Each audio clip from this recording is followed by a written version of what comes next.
ഈ കഴിഞ്ഞ ഒരാഴ്ചയായി എലോഹി വർഷിപ്പ് ഗ്ലോബൽ സെൻറ്ററുമായിട്ട് ബന്ധപ്പെട്ട് വലിയ പ്രതിസന്ധികൾ നടക്കുന്നത് നിങ്ങളെല്ലാവരും അറിഞ്ഞു. ഒരു വൃദ്ധസദനത്തിൽ ഒരു കുഞ്ഞിനെ, ഒരു ചെറുപ്പക്കാരനെ ദാരുണമായി അവർ മർദ്ദിച്ചു എന്നാണ് പരാതി. ഞാൻ ഈ ആത്മീയ ലോകവുമായിട്ട് ബന്ധപ്പെട്ടിരിക്കുന്ന ആളായതുകൊണ്ട് എൻ്റെ അഭിപ്രായം ഞാനിവിടെ രേഖപ്പെടുത്തുകയാണ്. ഒരു പ്രസ്ഥാനത്തിൽ ഒരു പ്രശ്നമുണ്ടായി, അതിനെ നേരിടുവാൻ ഇവിടെ സംവിധാനങ്ങളുണ്ട്.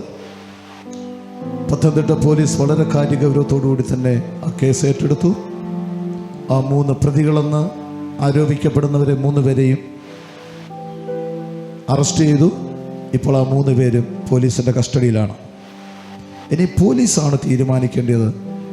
ബാലനെ മർദ്ദിച്ചോ, ആര് മർദ്ദിച്ചു, എവിടെ വെച്ച് മർദ്ദിച്ചു, ഈ ചുരുളുകൾ അഴിക്കേണ്ടത് പോലീസാണ്. ഇതിൻ്റെ അധികാരം ഒരു BJP-ക്കാർക്കും സർക്കാർ കൊടുത്തിട്ടില്ലെന്ന് മനസ്സിലാക്കുന്നത് നന്നായിരിക്കും. നിയമത്തിൻ്റെ വശത്തിൽ പോട്ടെ. ഒരു കാര്യം ഞാൻ എൻ്റെ പേഴ്സണൽ അഭിപ്രായമാണ്, ആര് തെറ്റ് ചെയ്താലും അവർ ശിക്ഷിക്കപ്പെടുക തന്നെ വേണം. ആ ബാലനെ നിർദ്ദാരുണ്യം ആരെങ്കിലും പീഡിപ്പിച്ചെങ്കിൽ ഉറപ്പ് മാക്സിമം ശിക്ഷ അവർക്ക് കൊടുക്കണം. ഇനി അതിൻ്റെ അകത്ത് പാസ്റ്റർ ബിനു വാഴമുട്ടും അതിൻ്റെ അകത്തുണ്ടെങ്കിൽ അദ്ദേഹത്തിനും ശിക്ഷ കൊടുക്കണം. അതിന് യാതൊരു സംശയവുമില്ല. അതിനാർക്കും വ്യത്യസ്തമായൊരു അഭിപ്രായമില്ലെന്ന് ഞാൻ പൂർണ്ണമായിട്ട് വിശ്വസിക്കുന്നു.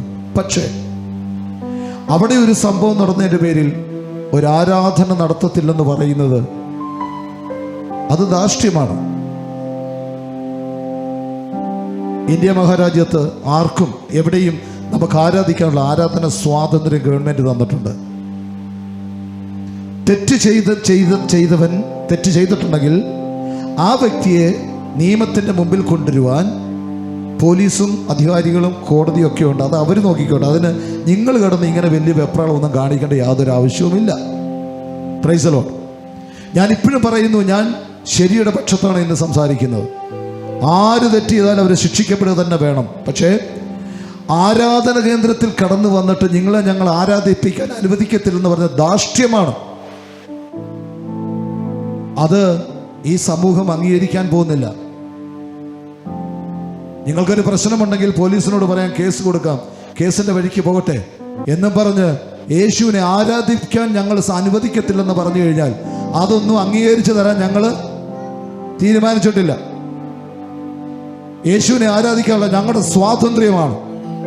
ആ സ്വാതന്ത്ര്യത്തെ ചോദ്യം ചെയ്യാൻ ആർക്കും അവകാശമില്ല. ഞാൻ ഈ കഴിഞ്ഞ ഒരാഴ്ച എല്ലാ റിപ്പോർട്ടുകളും കണ്ടു കഴിഞ്ഞപ്പോൾ ഞാൻ മനസ്സിലാക്കിയൊരു കാരണം, എന്നെ ഇത് മീഡിയക്കകത്തോട് ഒത്തിരി പെന്തക്കോസുകാർ കേൾക്കുന്നുണ്ട്.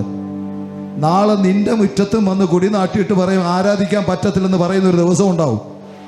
ഇന്ന് നിങ്ങൾ ഈ പ്രശ്നമൊക്കെ വന്നപ്പോഴും നിങ്ങൾ ഹൃദയത്തിൽ സന്തോഷിക്കുന്നുണ്ട് കൂട്ടരെങ്കിൽ അവൻ്റെ പ്രസ്ഥാനം അങ്ങ് അടച്ചു പൂട്ടിയാൽ മതി, എലോഹിം വർഷിപ്പ് അങ്ങ് അടച്ചു പൂട്ടിയാൽ മതിയെന്ന് സന്തോഷിക്കുന്ന പെന്തക്കോസുകാരുണ്ടെങ്കിൽ നിങ്ങളോടാണ് ഞാൻ പറയുന്നത്, ഇന്ന് നീ സന്തോഷിച്ചാൽ നാളെ അത് ദുഃഖമായിട്ട് മാറും.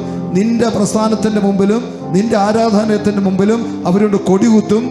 നിങ്ങളെ ആരാധിപ്പിക്കാൻ അനുവദിക്കാത്തൊരു അനുഭവം ഉണ്ടാകുമെന്ന് മറന്നു പോരുത്. അതുകൊണ്ട് എന്താണ് ചെയ്യേണ്ടത്? ഇപ്പം നിങ്ങൾ അതിനെ പ്രതികരിക്കണം. പ്രതികരിക്കുക എന്ന് പറയുമ്പോൾ ദൈവമക്കൾ ആയുധമെടുത്ത് കളത്തിലിറങ്ങി ജനത്തിനെ കുത്തിക്കൊല്ലാനല്ല പറയുന്നത്. അല്ലാതെ പ്രതികരിക്കണം, ഒന്നിച്ചിന്ന് പ്രാർത്ഥിക്കണം, ഈ വിഷയങ്ങളെ പൊട്ടിക്കണം. അതിന് എല്ലാ ദൈവമക്കളും മുൻപിട്ട് ഇറങ്ങണമെന്ന് ഞാൻ വിനീതമായിട്ട് അപേക്ഷിക്കുകയാണ്. അതുകൊണ്ട് ഒരു എലോഹിം വർഷിപ്പ് അടച്ചു പൂട്ടുന്നതിലൂടെ എനിക്കൊട്ടും താല്പര്യമില്ല. അതിൻ്റെ പാസ്റ്റർ ബിനു പാസ്റ്റർ ആയാലും ഇനി ഏത് പാസ്റ്റർമാരാണെങ്കിലും പാസ്റ്ററെ പിടിച്ച് ജയിലിലിടട്ടെ, സഭയെ വെറുതെ വിടുക.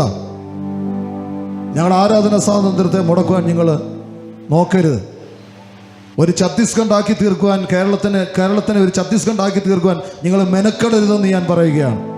അത് മെനക്കെട്ടാൽ നടക്കത്തില്ല. പ്രബുദ്ധരായ ജനങ്ങളാണ് ഇവിടെ ഉള്ളത്. ഇന്ന് ഇതിൻ്റെ മുമ്പിൽ മിണ്ടാതിരിക്കുമ്പോൾ ഉത്തർപ്രദേശിലുമൊക്കെ പാസ്റ്റർമാരെയും അച്ഛന്മാരെ തെരുവിലിട്ട് പട്ടിയെ പോലെ തല്ലിച്ചതയ്ക്കുന്നത് നമ്മളെല്ലാം കണ്ടിട്ടുണ്ടല്ലോ. അന്നേരമൊന്നും ആരും കൊടി പിടിച്ച് ഞാൻ കണ്ടില്ല. പള്ളിയിൽ കയറി പള്ളി അടിച്ചു പൊട്ടിച്ച് മുഴുവനും നശിപ്പിക്കുന്നത് നമ്മളെല്ലാവരും കണ്ടില്ലേ? ആരും അതിൻ്റെ അകത്ത് ശബ്ദം ഉയർത്തിയില്ലല്ലോ. അങ്ങനൊരു അനുഭവം ഒന്നും കേരളത്തിലുണ്ടാകാൻ പോകുന്നില്ല. അത് ഞങ്ങൾ അനുവദിക്കത്തില്ല എന്ന് വളരെ സ്പഷ്ടമായി ഞാൻ ഇവിടെ നിന്നുകൊണ്ട് സംസാരിക്കുകയാണ്. BJP-യിലുള്ള ഒത്തിരി സുഹൃത്തുക്കൾ എനിക്കുണ്ട്. അവരോട് ഞാൻ സംസാരിച്ചപ്പോൾ അവർ പറഞ്ഞത്, പാസ്റ്ററെ, ആ BJP-ക്കാർ ചെയ്ത തെറ്റാണ്. അവർക്ക് നിയമത്തിൻ്റെ വശത്തിൽ പോകും, അല്ലാതെ ഒരു ആരാധനാലയം തകർക്കപ്പെടുവാനല്ല ശ്രമിക്കേണ്ടത്. Praise the Lord. പാവം പിടിച്ച ബെന്തിക്കോസാരായതുകൊണ്ട് കുഴപ്പമൊന്നും ഉണ്ടായില്ല. നേരെ മറിച്ച് ഞങ്ങൾ വന്ന് നിങ്ങളുടെ ആരാധനാലയത്തിൽ കയറിയിട്ട് നിങ്ങളുടെ ആരാധന നടത്തത്തില്ലെന്ന് പറഞ്ഞു കഴിഞ്ഞാൽ നിങ്ങൾ കേരളം കത്തിക്കത്തില്ലായിരുന്നോ? പക്ഷേ പെന്തക്കോസുകാർ അങ്ങനെയൊന്നും എടുത്തി ആടുന്നവരൊന്നുമല്ല. ഞങ്ങൾ പ്രാർത്ഥിച്ച് ജയമെടുക്കും. അതുകൊണ്ട് നിയമത്തിൻ്റെ വഴിക്ക് പോകട്ടെ. നിങ്ങളുടെ ഗുണ്ടായിസവും മാണ്ടൊന്നും വരരുത്.